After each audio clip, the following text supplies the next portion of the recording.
Hello everyone after SC प्रिपरेसनमा तपाईहरुलाई स्वागत छ र हामी चाहिँ यहाँनेरि फिजिक्सको रिभ्यू गरिरहेका थियौं र फिजिक्सको रिभ्यूमा आज हामीले साउन्डको बारे के हेर्न गइरहेका छौं। सुरुमा साउन्ड भनेको के हो त्यो बुझ्नु पर्ने हुन्छ। साउन्ड भनेको एउटा सेन्सेसन अफ हियरिङ हो।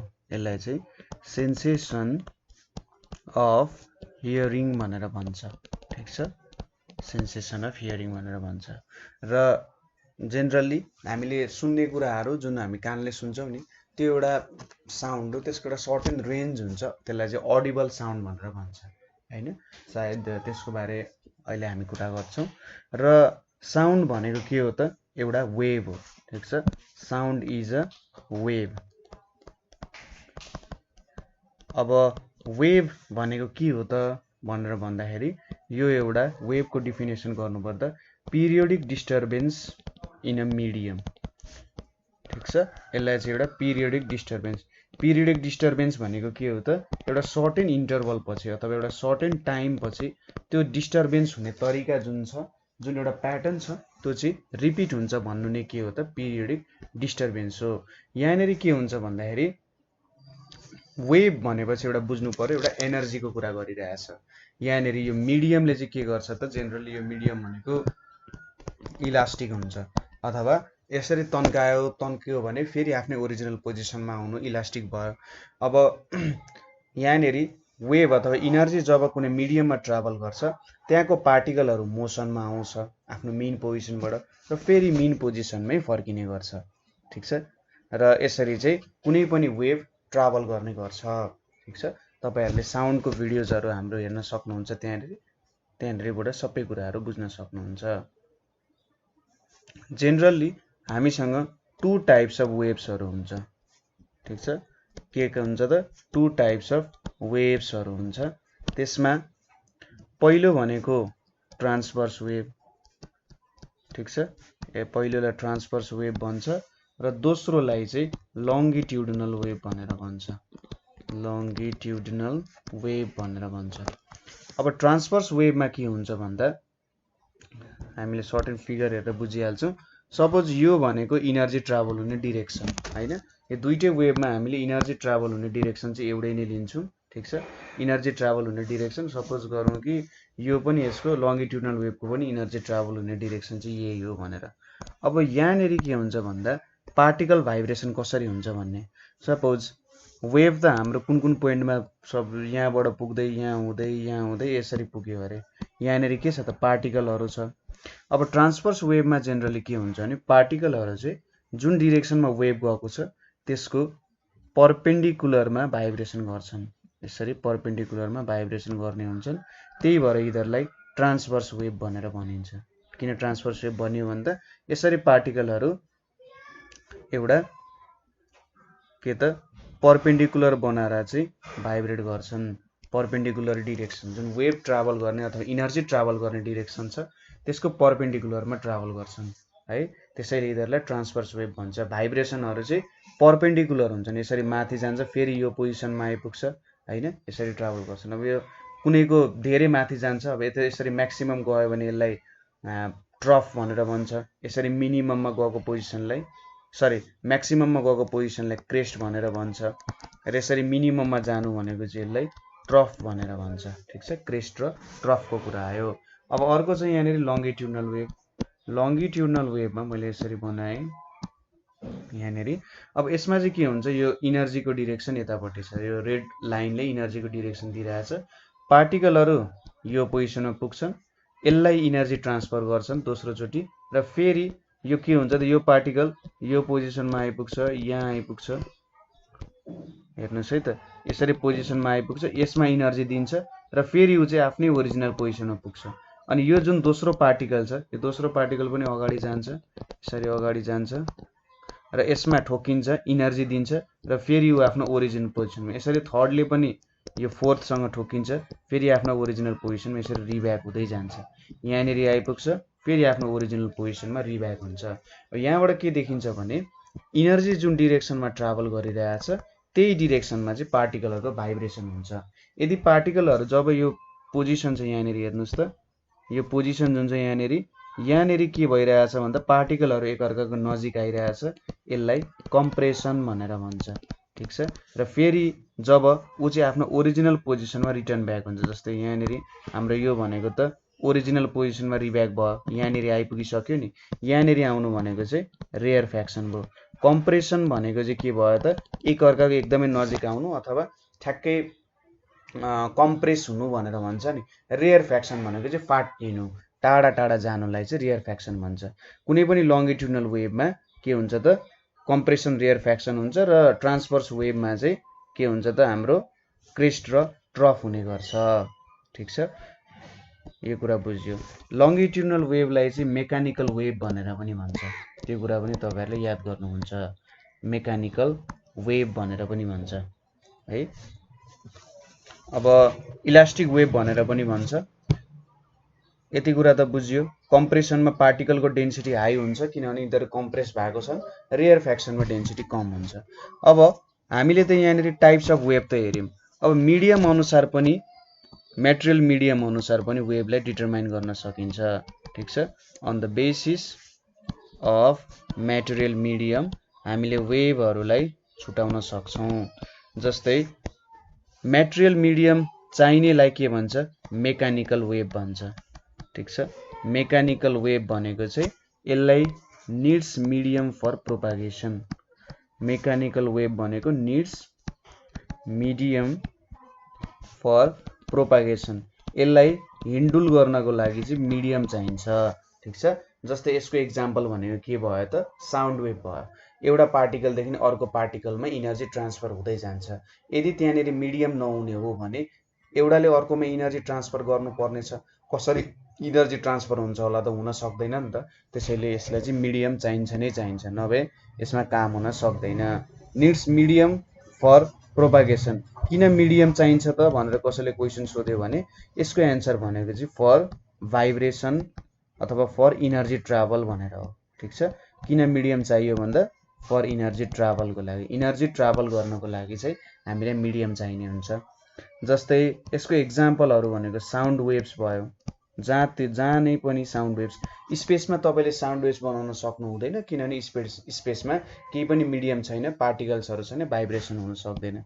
त्यसै गरी waves in a stretch string, waves in a STRETCHED, waves in a stretched स्ट्रिङलाई के भन्छ त, मेकानिकल वेभ भनेर भन्छ। अब अर्को प्रकारको वेभ पनि छ हामीसँग जसलाई चाहिँ मिडियम चाहिँदैन, त्यसलाई चाहिँ इलेक्ट्रोम्याग्नेटिक वेभ भन्छ, इलेक्ट्रोम्याग्नेटिक वेभ। अब इलेक्ट्रोम्याग्नेटिक वेभ भनेको हामीले देख्ने लाइट भनेको चाहिँ इलेक्ट्रोम्याग्नेटिक वेभ हो, र यसलाई के त, does not require material medium to travel, does not require material medium to travel, ठिक छ। यो चाहिँ आफैमा सेल्फ सफिसियन्ट छ र यसलाई चाहिँ कुनै पनि मेटेरियल मिडियम चाहिँदैन ट्राभल गर्नको लागि, र यो भ्याक्युममा पनि ट्राभल गर्न सक्छ। जसरी सनबाट अर्थसम्म लाइट आइपुग्छ, त्यो बिचमा त केही पनि मिडियम छैन, त्यही पनि लाइट आइपुग्छ नि, लाइट पनि एक प्रकारको वेभ नै हो भनेपछि के बुझ्नु पर्यो, त्यस्तोलाई चाहिँ मिडियम चाहिँदैन। र इलेक्ट्रोम्याग्नेटिक वेभ भनेपछि यो केले बनेको हुन्छ, प्रोड्युस्ड ड्यु टु, यो चाहिँ produced due to varying electric and magnetic fields, varying electric and magnetic fields, यसरी प्रोड्युस भएको हुन्छ। इलेक्ट्रोम्याग्नेटिक वेभहरू भनेको नि ट्रान्सभर्स वेभहरूको एउटा एक्जाम्पल हो है। इलेक्ट्रोम्याग्नेटिक वेभ ट्रान्सफर हुन्छ। सपोज यसको मैले फिगरेटिभ एप्रोच देखाउनु पर्ने भने यहाँनिर ल यसरी मैले एउटा 3D बनाउँछु यहाँ। अब के हुन्छ भन्दा सपोज एउटा चाहिँ यो मेरो इलेक्ट्रिक फिल्ड हो, ठिक छ। सपोज गरौँ यो मेरो इलेक्ट्रिक फिल्ड हो है। अब यहाँनिर यसरी मैले लाइनहरू ताने अरे, यो भनेको मैले एम्प्लिट्युड देखाइरहेको छु, कति भाइब्रेट भइरहेछ।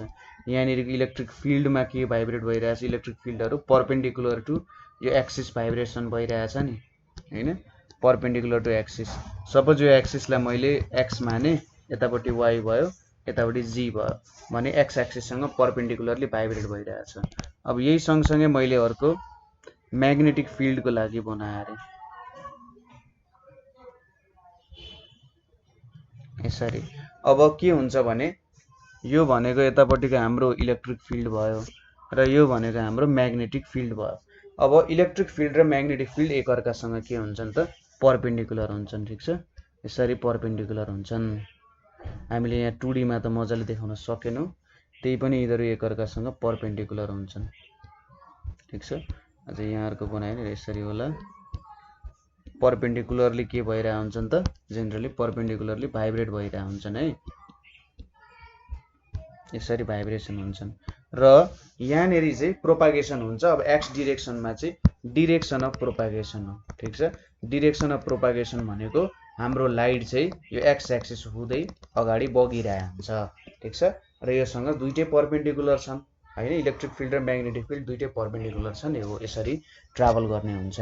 हाम्रो सबै रेजहरु जस्तै एक्स रे हैन, त्यसैगरी युभी रे भनेको अल्ट्राभायोलेट रेडिएसन, त्यसैगरी लाइट वेभ जुनै पनि लाइट वेभ, त्यसैगरी हिट रेडिएसन भनेपछि के बुझ्नु पर्यो तपाईलाई किन तातो फिल हुन्छ भन्दा आईआर को कारण, आईआर भनेको इन्फ्रारेड रेडिएसन को कारण। ठीक छ, यति कुरा बुझियो। अर्को छ कुरा अब यहाँनेरि इको को कुरा छ। इको भनेको चाहिँ के हो भन्दा सपोज तपाई चाहिँ लगभग कुनै एउटा सर्फेस छ यहाँनेरि, तपाई यहाँ बसिराख्नु भएको छ र तपाईको डिस्टेन्स भनेको चाहिँ greater than or equal to 17 metre छ अरे। ठीक छ, greater than or equal to 17 metre छ भने तपाईले कुनै आवाज निकाल्नु भयो भने के हुन्छ त यहाँ ठोकिन्छ र त्यो आवाज फेरि तपाईलाई सुनिन्छ। ठीक छ, के हुन्छ त त्यही साउन्ड एकछिन पछि फेरि रिपिट हुन्छ, त्यसलाई चाहिँ इको भन्छ। ठीक छ, 17 मिटर अथवा 17 मिटर भन्दा ज्यादा छ भने त्यो चाहिँ इको हो। ठीक छ, इको भनेको चाहिँ के हो भन्दा repetition of sound wave from a distant object, sound wave from a distant object लाई चाहिँ के भनेर भन्छ त इको भनेर भन्छ। ठीक छ, अब मिनिमम डिस्टेन्स पर इको भनेको 17 मिटर र 17 मिटर भन्दा ज्यादा पनि हुन सक्यो। अर्को कुरा छ persistence of hearing, persistence of hearing भनेर छ। यसले के डिनोट गर्छ भन्दा सपोज दुईटा साउन्ड तपाईको कानमा आइपुग्यो हैन, दुईटा साउन्ड तपाईको कानमा आइपुग्यो भने एउटा ठाउँबाट तपाईको साथीले बोलाइरहेछ, अर्को ठाउँबाट तपाईको आमाले बोलाइराख्नु भएको छ। यदि तिनीहरुको बीचको डिफरेन्स 1/10 सेकेन्ड भएन, ठीक छ, अथवा 0.1 सेकेन्ड भएन भने त दुईटा साउन्डलाई तपाईले चिन्न सक्नु हुँदैन। यसलाई चाहिँ के भन्छ त पर्सिस्टेन्स अफ हियरिङ भनेर भन्छ।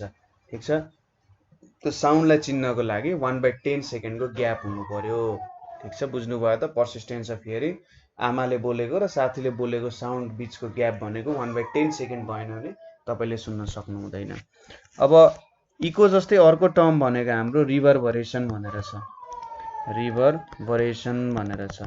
अब रिभरबरेसन भनेको चाहिँ के हो भन्दा यसलाई चाहिँ प्रोलोङ्गेसन अफ साउन्ड, ठीक छ, म मिनिङ बुझाइदिइहाल्छु।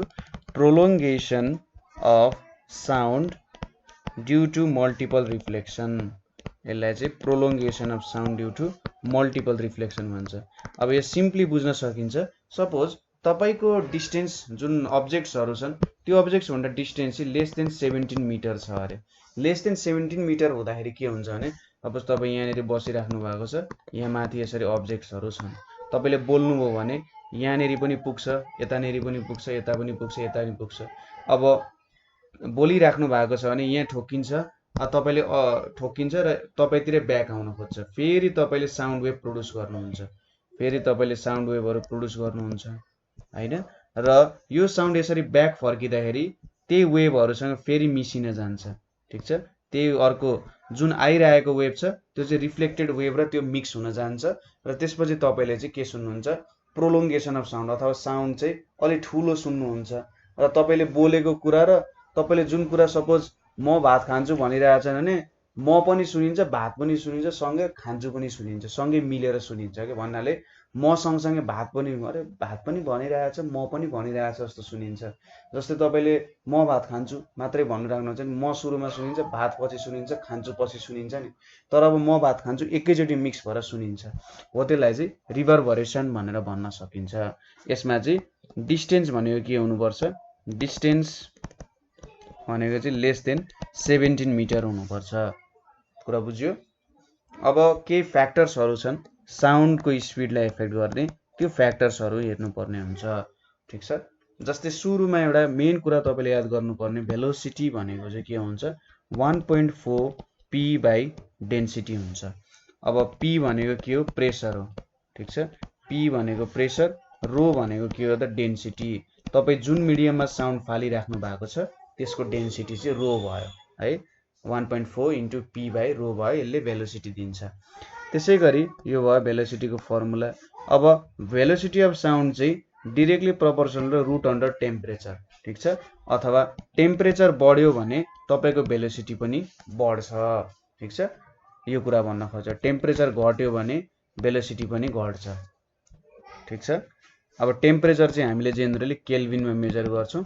यदि तपाईँले डिग्री सेल्सियसमा दिएको छ भने तपाईँले डिग्री सेल्सियसको टेम्परेचरलाई सपोज x डिग्री सेल्सियस दिएको छ भने x + 273 गरेर लेख्ने अनि यसलाई केल्भिनमा लेख्न सक्नुहुन्छ। ठिक छ? यसरी तपाईँले कन्भर्जन गर्नु होला। त्यसै गरी प्रेसरसँग कस्तो रिलेसन छ भनेर सोध्न सकिन्छ। अब यहाँबाट हेर्दा अरे प्रेसरसँग त डाइरेक्ट रिलेसन छ, तर कस्तो हुन्छ भने प्रेसरसँग चाहिँ इन्डिपेन्डेन्ट हुन्छ। ठिक छ? यो कुरा याद गर्नु होला। साउन्डको भेलोसिटी चाहिँ प्रेसरसँग इन्डिपेन्डेन्ट हुन्छ। अब यसको लागि तपाईँले PV = RT भन्ने इक्वेसन हेर्न सक्नुहुन्छ हैन। र डेन्सिटी भनेको के हो त हाम्रो मास बाई भोल्युम हो हैन। तपाईले यो इक्वेसन हेर्नु भएको छ कि छैन त्यही पनि जस्ट मैले बुझाउन खोजेको। प्रेसर भोल्युम R भनेको कन्स्ट्यान्ट एउटा, केही नसोच्नु, एक प्रकारको कन्स्ट्यान्ट हो। T भनेको टेम्परेचर हो हैन। र डेन्सिटी भनेको मास बाई भोल्युम। अब यो कुरा मैले उतापट्टि हालेँ भने भेलोसिटी भनेको 1.4 डेन्सिटी भनेको मास बाई भोल्युम भयो र प्रेसर भनेको के भयो त RT बाई भोल्युम भयो। अब यो भोल्युम र यो भोल्युम काटिन्छ, के आउँछ त 1.4 RT बाई यम आउँछ। भने भेलोसिटी एक्ज्याक्टली यो हुने रहेछ। अब कुनै पनि R त कन्स्ट्यान्ट हुन्छ, T पनि कन्स्ट्यान्ट हुन्छ टेम्परेचर हैन, र मास पनि कन्स्ट्यान्ट हुन्छ भनेपछि प्रेसरसँग इन्डिपेन्डेन्ट हुन्छ। यो कुरा याद गर्नु पर्यो है। त्यसै गरी हाम्रो भेलोसिटी चाहिँ डेन्सिटीसँग इन्भर्सली प्रोपोर्सनल हुन्छ। मैले रो लेखेँ, डेन्सिटीसँग इन्भर्सली प्रोपोर्सनल हुन्छ। यदि डेन्सिटी बढ्यो भने भेलोसिटी घट्छ र डेन्सिटी घट्यो भने भेलोसिटी बढ्ने हुन्छ। जस्तै के हुन्छ भने ह्युमिड एयर र ड्राई एयर। ह्युमिड एयर र ड्राई एयरको कुरा गर्दा ह्युमिड एयर भनेको त्यहाँनेरि मोइस्चर प्रेजेन्ट छ, ड्राई एयर भनेको मोइस्चर प्रेजेन्ट छैन। अब ह्युमिड एयरको डेन्सिटी के हुन्छ त density of humid air is के त less than density of dry air. ठिक छ? किनभने यो ह्युमिड एयरको जुन वाटर मोलिक्युल्स छ यसले हेभियर मोलिक्युल्सहरूलाई डिस्प्लेस गरिदिन्छ। ठिक छ? हेभियर मोलिक्युल्सहरूलाई डिस्प्लेस गरिदिन्छ र ऊ अलिकति अरू मोलिक्युल्स भन्दा लाइट हुन्छ है। लाइट भएको कारण के हुन्छ त यहाँनेरि यसको डेन्सिटी घट्दिन जान्छ। त्यसैले ह्युमिड एयरमा चाहिँ भेलोसिटी के हुन्छ मोर हुन्छ ड्राई एयरमा भन्दा, किन भन्दा डेन्सिटीसँग इन्भर्स रिलेसन छ। ठिक छ? त्यसैले पानी परेको बेला डेन्सिटी पानी परेको बेला भेलोसिटी धेरै हुन्छ साउन्डको, पानी नपरेको बेला भन्दा, अथवा एकदम रुखो वेदर भएको बेला भन्दा पानी परिरहेको बेला चाहिँ भेलोसिटी हाई हुन जान्छ। ठिक छ कुरा? अर्को कुरा छ म्युजिकल साउन्ड। के हो त म्युजिकल साउन्ड भनेको सिम्पल कुरा हो, म जस्ट एक्सप्लेन मात्रै गरिदिन्छु। म्युजिकल साउन्ड भनेको चाहिँ तपाईँको कानमा प्लिजिङ इफेक्ट दिने। अब यो सबैको केसमा बेग्लै बेग्लै हुनसक्छ, कसैलाई पप म्युजिक, कसैलाई रक म्युजिक, कसैलाई फोल्क, कसैलाई क्लासिकल, त्यस्तो अनुसार हुन्छ हैन। र म्युजिकल साउन्ड भनेको जेनरली तपाईँको कानमा प्लिजिङ इफेक्ट दिन्छ भने त्यसलाई चाहिँ म्युजिकल इफेक्ट साउन्ड भन्छ। र म्युजिकल साउन्डको एउटा केस भनेको के हुन्छ भने त्यहाँनेरि चेन्ज हुन्छ नि, जुन यसरी एउटा वेभ बनाउँछौँ हामीले, यो वेभको चाहिँ एउटा सर्टेन प्याटर्न हुन्छ हैन, त्यत्तिकै जिगज्याग तरिकाले हिँडिरहेको हुँदैन, एउटा सर्टेन प्याटर्नमा हिँडिरहेको हुन्छ यो म्युजिकल साउन्डको वेभहरू चाहिँ। ठिक छ? यसपछि छ पिचको कुरा, PITCH पिच। पिच भनेको के हो त यसलाई श्रिलनेस और शार्पनेस अफ साउन्ड भनेर भन्छ। पिच भनेको श्रिलनेस और शार्पनेस अफ साउन्ड हो र यो चाहिँ फ्रिक्वेन्सीसँग डिपेन्डेन्ट हुन्छ। फ्रिक्वेन्सी र यसको कुनै न्युमेरिकल रिलेसन त छैन, तर यदि मेरो फ्रिक्वेन्सी बढ्यो भने पिच बढ्छ, फ्रिक्वेन्सी घट्यो भने पिच घट्न जान्छ। अर्को छ इन्टेन्सिटी। इन्टेन्सिटीलाई चाहिँ के पनि भन्छ भन्दा लाउडनेस अफ साउन्ड पनि भनेर भन्छ, ठीक छ। र यो चाहिँ एम्प्लिट्युडमा डिपेन्डेन्ट हुन्छ, एम्प्लिट्युड डिपेन्डेन्ट। अब यसको एक्ज्याक्ट रिलेसन त सायद हामीले डेभलप गर्न सक्दैनौँ, त्यही पनि यहाँनिर I is directly proportional to एम्प्लिट्युडको स्क्वायर हुन्छ, ठीक छ। एम्प्लिट्युड बढ्यो भने इन्टेन्सिटी बढ्छ। कति लाउड सुनिन्छ त साउन्ड, होइन, त्यही त कुरा हो। कति साउन्डको वेभ्सहरू तपाईँको कानमा आइपुग्छ, धेरै साउन्डको वेभ्सहरू कानमा आइपुग्यो भने धेरै लाउड हुन्छ, थोरै आइपुग्यो भने थोरै हुन्छ। तपाईँ कोहीसँग नजिकै बसिराख्नु भएको छ भने, बोलिराख्नु भएको छ भने उसको धेरैवटा साउन्ड वेभ्स चाहिँ तपाईँको कानमा आइपुग्छ, इन्टेन्सिटी ज्यादा भयो। तपाईँले डिस्टेन्स बढाउनु भयो, डिस्टेन्स बढाउँदाखेरि के हुन्छ, थोरै साउन्ड वेभ चाहिँ उसको कानमा पुग्छ, त्यति बेला चाहिँ इन्टेन्सिटी घट्ने भयो, ठिक छ। यो कुरा हो। अर्को छ क्वालिटी अर टिम्बर भनेर छ, क्वालिटी अर टिम्बर भनेर छ। के हो त क्वालिटी अर टिम्बर भनेको चाहिँ भन्दा यसलाई चाहिँ क्वालिटी अफ साउन्ड भनेको जस्तै तपाईँले तपाईँको मम्मीले बोलाइराख्नुहुन्छ, साथीले बोलाइराख्नु भएको छ, पछाडि बोलाउनु भयो, पछाडि फर्केर तपाईँ पछाडि हुनुहुन्छ भने तपाईँको मम्मीले बोलाउनु भयो भने तपाईँले आवाज चिन्नुहुन्छ, साथीले बोलायो भने पनि आवाज चिन्नुहुन्छ, किन त्यहाँनिर केही भिन्नता छ नि, हो यसलाई नै के भन्छ त क्वालिटी भन्छ। हामीले दुईटा साउन्डहरू चिन्न सक्नुको कारण के हो त क्वालिटीको कारण हो, ठिक छ।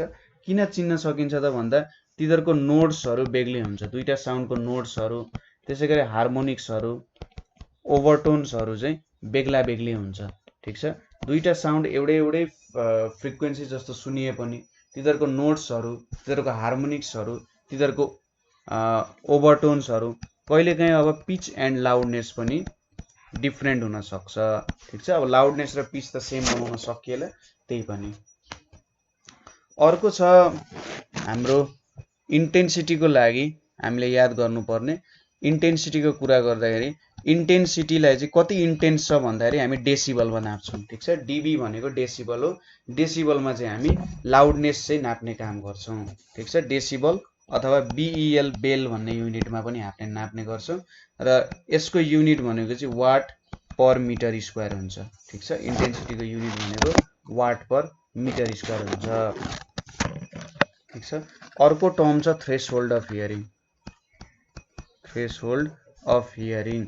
थ्रेसहोल्ड अफ हियरिङ भनेको त्यो भन्दा सानो भएपछि अथवा त्यो पोइन्टबाट सानो भइसकेपछि तपाईँले के गर्न सक्नुहुन्न त साउन्डै सुन्न सक्नु हुँदैन, तपाईँको कानले चाहिँ साउन्ड नै रिकग्नाइज गर्न सक्दैन, त्यसलाई थ्रेसहोल्ड अफ हियरिङ भन्छ। र जेनरली थ्रेसहोल्ड अफ हियरिङ भनेको 0 डेसिबल हुन्छ।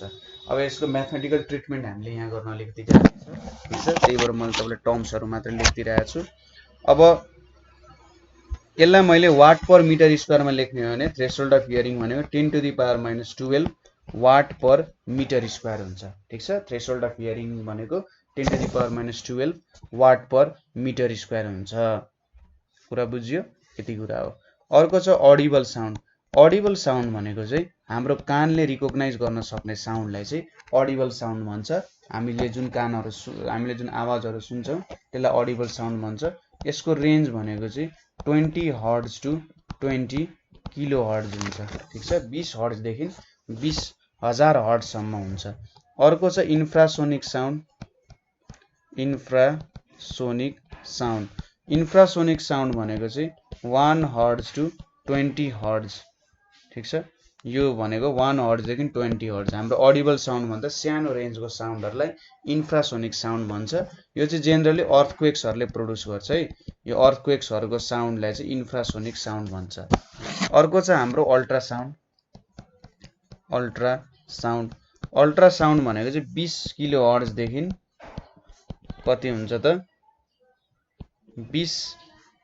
20,000 हर्ट्जदेखि एबोभ, 20,000 हर्ट्जदेखि एबोभ को साउन्डलाई चाहिँ के भन्छ अल्ट्रासाउन्ड भनेर भन्छ। र अल्ट्रासाउन्ड भनेको अब तपाईँहरूले अल्ट्रासाउन्ड गर्ने भनेर सुन्नुहुन्छ नि, हो त त्यस्तो खालको एप्लिकेसनहरू हुन्छ। यो चाहिँ अब कति डिस्टेन्समा छौँ हामी, हाम्रो समुद्रको डेप्थ कति छ, जुन यो फ्यादोमिटर भन्ने इन्स्ट्रुमेन्ट छ, यो चाहिँ यही अल्ट्रासाउन्डहरू नै युज गर्न सक्छ, होइन, ठिक छ। यति कुराहरू मेन कुराहरू चाहिँ यही कुरा बुझ्नुपर्ने हुन्छ। र केही टर्म्सहरु छन् त्यो टर्म्सहरुसँग तपाई त फ्यामिलियर हुनु नै छ तर म एउटा वेभ देखाएर त्यो सबै टर्म्सहरु तपाईहरुलाई बुझाइदिन्छु है सपोज यसरी एउटा वेभ बनाए यहाँनेर म एउटा वेभ बनाउँछु र सबै तपाईलाई टर्म्सहरु बुझाइदिन्छु